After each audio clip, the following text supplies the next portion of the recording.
ಯಾಕೆ ಹಿಂಗ ಅನ್ನಿಸ್ಬಿಡುತ್ತೆ ಅಂದ್ರೆ ಕರ್ನಾಟಕದ ವಾದ ವಿಫಲವಾಗ್ತಾ ಇದೆ ಅಥವಾ ಕರ್ನಾಟಕದ ಧ್ವನಿ ಮೆತ್ತಗಾಗಿದೆ ಅಂತ ಯಾಕೆ ಅನ್ಸ್ಬಿಡುತ್ತೆ ಅಂತಂದ್ರೆ ನಾನು ಕಾವೇರಿ ಬಿಟ್ಟು ಮತ್ತೆ ಬೇರೆ ವಿಚಾರಗಳು ನೀರಾವರಿ ವಿಚಾರಕ್ಕೆ ಬರೋದಾದ್ರೆ ಈ ಮಹದಾಯಿ ವಿಚಾರದಲ್ಲೇನೆ ಗೋವಾಗೆ ತನ್ನ ಬೇಡಿಕೆಗೆ ತಕ್ಕಂತೆ ಅವಕಾಶಗಳು ಸಿಕ್ಬಿಡುತ್ತೆ, ಅನುಮತಿಗಳು ಸಿಕ್ಬಿಡುತ್ತೆ.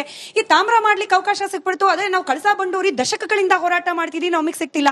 ಎಲ್ಲೋ ಒಂದ್ ಕಡೆ ನಮ್ ವಾದ ಫೇಲ್ಯೂರ್ ಆಗ್ತಿದೆ. ಹಿಂಗೆ ಕಣ್ಣಿಗೆ ಕಾಣೋ ರೀತಿಯಲ್ಲಿ ವಾಸ್ತವ ಚಿತ್ರಣ ಇರಬೇಕಾದ್ರೆ ನಾವು ಹೆಂಗ್ ನಂಬೋದು ಇಲ್ಲ ಕರ್ನಾಟಕದ ವಾದ ಪ್ರಬಲವಾಗಿದೆ, ಕರ್ನಾಟಕ ರಾಜಕೀಯ ಪಕ್ಷಗಳಲ್ಲಿ ಒಗ್ಗಟ್ಟಿದೆ, ಹೆಂಗ್ ನಂಬೋದು ಅಂತ? ನೋಡಿ, ಮಹದಾಯಿ ವಿಚಾರದಲ್ಲಿ ಇನ್ನೊಂದು ವಿಚಾರ ಬರುತ್ತೆ, ಇನ್ನೊಂದು ಅಂಶ. ನಾವು ನ್ಯಾಯಾಧೀಕರಣದ ಮುಂದೆ ನಾವು ನದಿ ನೀರಿನ ವಿಚಾರದಲ್ಲಿ ಇವಾಗ ಅಂತಿಮ ತೀರ್ಪು ಬಂದಿದೆ.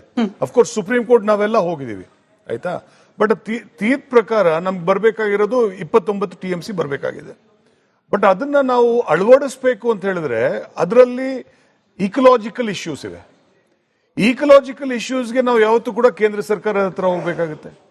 ಈಕಲಾಜಿಕಲ್ ಇಶ್ಯೂಸ್ ಅದು ಸೆಟ್ಲ್ ಆಗಬೇಕು ಅಂತ ಹೇಳಿದ್ರೆ ಕೇಂದ್ರ ಸರ್ಕಾರ ನಮ್ಗೆ ಒಪ್ಪಿಗೆ ಕೊಡಬೇಕಾಗುತ್ತೆ.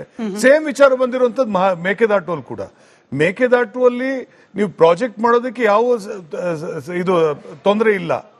ಬಟ್ ಈಕಲಾಜಿಕಲ್ ಇಶ್ಯೂಸ್ ಬಂದಾಗ ನೀವು ಕೇಂದ್ರ ಸರ್ಕಾರದ ಹತ್ರ ಹೋಗ್ಬೇಕಾಗುತ್ತೆ. ಕೇಂದ್ರ ಸರ್ಕಾರದ ಹತ್ರ ಹೋಗೋದು ಅದು ಮತ್ತೆ ಒಂದು ಹೊಸ ಇದು ನ್ಯಾಯಾಧೀಕರಣದ ಮುಂದೆ ಹೋದ ಹಾಗೆ ಅವ್ರಿಗೂ ಕೂಡ ನೀವು ಪ್ರೂವ್ ಮಾಡಬೇಕಾಗುತ್ತೆ.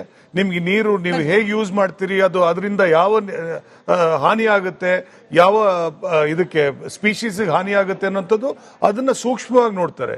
ಸೊ ಆ ಕಾರಣದಿಂದ ಇದೆಲ್ಲ ವಿಳಂಬ ಆಗ್ತಿದೆ ಹೊರತು ಇದರಲ್ಲಿ ನ್ಯಾಯಾಧೀಕರಣ ಅಥವಾ ವಕೀಲರದ ತಪ್ಪು ಅಥವಾ ರಾಜ್ಯದ ತಪ್ಪು ಅಂತ ನೀವು ನೋಡೋಕ್ಕಾಗಲ್ಲ. ಇವಾಗ ಮೇಕೆದಾಟುವಲ್ಲಿ ಕೂಡ ಇವಾಗ ಸುಪ್ರೀಂ ಕೋರ್ಟ್ ಅಲ್ಲಿ 2009 SCC 572 ಒಂದು ಕಾನ್ಸ್ಟಿಟ್ಯೂಷನ್ ಬೆಂಚ್ ಜಡ್ಜ್ಮೆಂಟ್ ಹೇಳಿದೆ. ಇವಾಗ ಯಾವುದೇ ಒಂದು ರಾಜ್ಯ ಅಪರ್ ರೈಪೇರಿಯನ್ ಲೋವರ್ ರೈಪೇರಿಯನ್ ನೀವು ನಿಮ್ಮ ಪ್ರಾಜೆಕ್ಟ್ ಪ್ಲಾನ್ ಮಾಡೋ ಸಂದರ್ಭದಲ್ಲಿ ಇನ್ನೊಂದು ರೈಪೇರಿಯನ್ ಬಂದು ಅದನ್ನ ತಡೆ ಹಾಕಕ್ಕಾಗಲ್ಲ.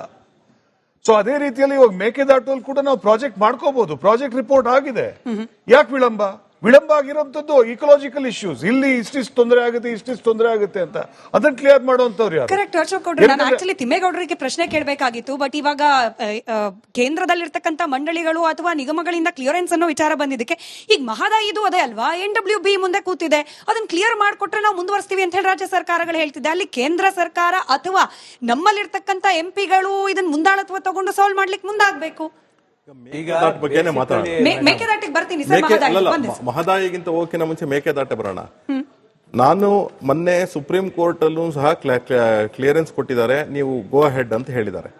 ಇಲ್ಲಿ ಆಗ್ಬೇಕಾಗಿರ್ತಕ್ಕಂಥದ್ದು ಏನಂದ್ರೆ ರಾಜ್ಯ ಸರ್ಕಾರದ ಮುಂದಾಳತ್ವ, ಅದನ್ನೇನು ಕೇಂದ್ರದ ಯೋಜನೆ ಅಲ್ಲ, ಅದು ರಾಜ್ಯ ಸರ್ಕಾರದ ಮುಂದಾಳತ್ವ. ರಾಜ್ಯ ಸರ್ಕಾರ ಹೋಗಿ ಅವರು ತಮ್ಮ ಕೋಯಲಿಷನ್ ಪಾರ್ಟ್ನರ್ ಇರತಕ್ಕಂತಹ TVK ಜೊತೆ ಮಾತಾಡಿ ಮತ್ತು ನಾವಿಬ್ರು ಒಪ್ಕೊಂಡಿದ್ದೀವಿ, ನಮ್ದು ಯಾವುದೇ ರೀತಿ ತಕರಾರಿಲ್ಲ ಅಂತ ಹೇಳ್ಬಿಟ್ಟು ಹೋಗ್ಬಿಟ್ಟು ಎಲ್ಲಿ ಅರ್ಜಿ ಹಾಕ್ಬೇಕು ಅಲ್ಲಿ ಅರ್ಜಿ ಹಾಕಿದ್ರೆ ಖಂಡಿತವಲ್ಲೂ ಅವ್ರು ಕೊಡ್ತಾರೆ. ಒಂದು. ಎರಡನೇದು same thing with Mahadayi also. ಮಹದಾಯಿನಲ್ಲೂ ಸಹ ರಾಜ್ಯ ಸರ್ಕಾರ ಒಂದು ಇಲ್ಲಿ ಲೋಯರ್ ಪೆರೇರಿಯನ್, ಅಲ್ಲಿ ಗೋವಾ ಮೇಲ್ಗಡೆ ಇರ್ತಕ್ಕಂತಹ ರಾಜ್ಯ.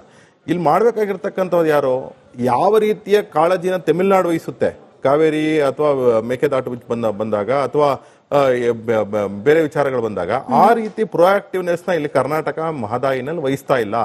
ಇದೇ ಸೋನಿಯಾ ಗಾಂಧಿ ಅವರು ಕ್ಲಿಯರ್ ಕಟ್ ಆಗಿ ಹೇಳ್ತಾರೆ ನಾವು ಯಾವುದೇ ರೀತಿ ಪರ್ಮಿಷನ್ ಕೊಡೋದಿಲ್ಲ ಅಂತ ಹೇಳಿ. ಆದ್ರೆ ಇವತ್ತಿನ ಬಿಜೆಪಿ ಸರ್ಕಾರ ಯಾವುದೇ ರೀತಿ ಆ ರೀತಿ ಹೇಳಿಲ್ಲ.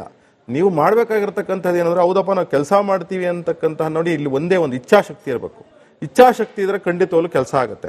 ಅದು ಇವತ್ತು ನಾವು ಔಟ್ ಆಫ್ 100 ತೆಗಿತೀವ ಅಥವಾ 100/50 ಬರುತ್ತೋ, ಅದ್ರ ಇಚ್ಛಾಶಕ್ತಿ ಇರಬೇಕು. ಎಕ್ಸಾಮಿನೇಷನ್ ಕುತ್ಕೊಂಡು ವಿದ್ಯಾರ್ಥಿ ಬರೆದ್ರೆ 50 ಬರ್ತದೋ 100 ಬರ್ತದೋ ಗೊತ್ತಿಲ್ಲ, ಆದ್ರೆ ಎಕ್ಸಾಮ್ಗೆ ಹೋಗಲ್ಲ, ನಾನು ಓದಕ್ಕೆ ಇಂಟ್ರೆಸ್ಟ್ ಇಲ್ಲ ಅಂತಕ್ಕಂಥ ಇಂಟ್ರೆಸ್ಟ್ ಕಾಂಗ್ರೆಸ್ ಪಕ್ಷದ ನೋಡಿ. ಇವಾಗ ಒಂದು ಪಕ್ಷ ಇಲ್ಲೂ ಇರುತ್ತೆ, ಒಂದು ಪಕ್ಷ ಇನ್ನೊಂದು ಕಡೆನೂ ಇರುತ್ತೆ, ಇನ್ನೊಂದು ರಾಜ್ಯದಲ್ಲೂ ಇರುತ್ತೆ. ಇಲ್ಲ ನೀವು ಇಲ್ಲಿ ಪಕ್ಷ ನೀವು ಅಲ್ಲಿ ಆ ರಾಜ್ಯದಲ್ಲಿ ನೀವು ಹೊಂದಾಣಿಕೆ ಮಾಡ್ಕೊಂಡಿದ್ದೀರಿ, ಆ ಕಾರಣದಿಂದ ಆ ಪಕ್ಷದ ಮೂಲಕ ನೀವು ಅದನ್ನ ನೀವು ರಿಲೀಫ್ ಕೊಡಿಸಿ ಅಂತ ಹೇಳಿದ್ರೆ, ಹಾಗಿದ್ರೆ ಭಾರತೀಯ ಜನತಾ ಪಕ್ಷದವರು ಅಲ್ಲೂ ಇದ್ರಲ್ಲ. ಇಲ್ಲಿ ಸರ್ಕಾರ ಇದ್ದಿದ್ದ ಸಂದರ್ಭದಲ್ಲಿ ನಾವು ಜ್ವಲಂತವಾಗ ಮಹದಾಯಿ ವಿಚಾರ ಇದ್ದಾಗ ಅವಾಗ ಸಾರ್ಟ್ ಔಟ್ ಮಾಡಬಹುದಿತ್ತಲ್ಲ. ಸೊ ಅದೆಲ್ಲ ಆಕ್ಚುಲಿ ಇದೆಲ್ಲ ನಿಜವಾಗ್ಲೂ ಕ್ಷುಲ್ಲಕ ವಿಚಾರ. ಇದು ಇದನ್ನ ಪೊಲಿಟಿಕಲ್